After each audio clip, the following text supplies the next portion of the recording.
الحمدللہ رب العالمین والصلاة والسلام علی سید الانبیاء والمرسلین اما بعد فاعوذ باللہ من الشیطان الرجیم بسم اللہ الرحمن الرحیم۔ حضرات محترم، آج ہم آپ کے سامنے کسی کو مسئلہ کرنے یعنی اس کے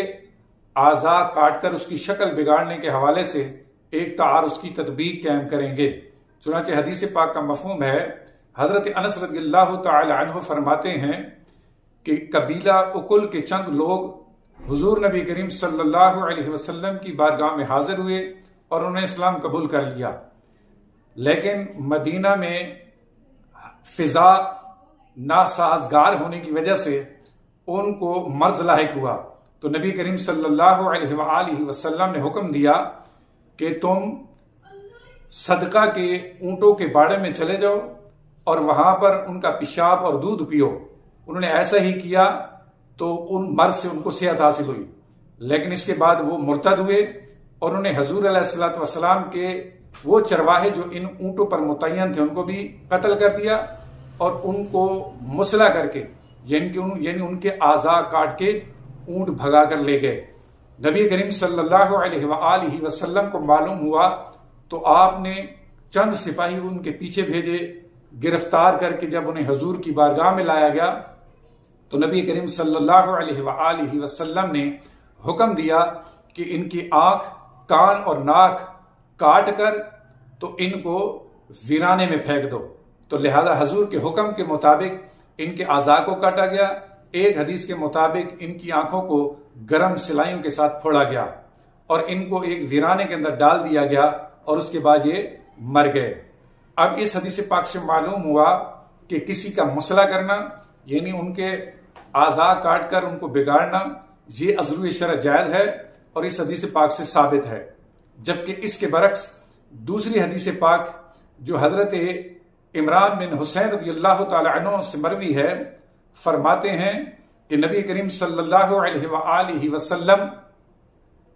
ہمیں صدقہ کی رغبت دیتے اور مسئلہ کرنے سے منع فرماتے تھے۔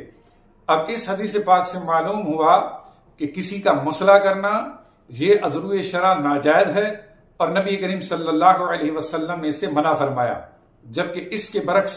پہلی حدیث میں مسئلہ کرنے کا ثبوت موجود ہے۔ دونوں حدیثوں کے درمیان بظاہر تعارض معلوم ہوتا ہے۔ اب اس تعارض کے درمیان تطبیق کس طرح قائم ہوگی کہ یاد رکھیں، مسئلہ کرنا، کسی بھی انسان کا مسئلہ کرنا یہ عذر شرع ناجائز اور حرام ہے، جیسا کہ دوسری حدیث پاک میں حضور علیہ الصلوۃ والسلام نے اس کی ممانعت بیان فرمائی، اور جس حدیث سے ثابت ہے کہ حضور علیہ الصلوۃ والسلام نے اقل قبیلہ کے لوگوں کا مسئلہ فرمایا یا اس کا حکم دیا، اس کی دو وجوہات تھیں، اس کے دو جواب ہو سکتے ہیں۔ پہلا جواب یہ ہے کہ مسئلہ ابتدائے اسلام میں یہ جائز تھا، لیکن بعد میں اس کو منع کر دیا گیا، یعنی مسئلہ کرنے کی جو حدیث ہے یہ منسوخ ہو چکی،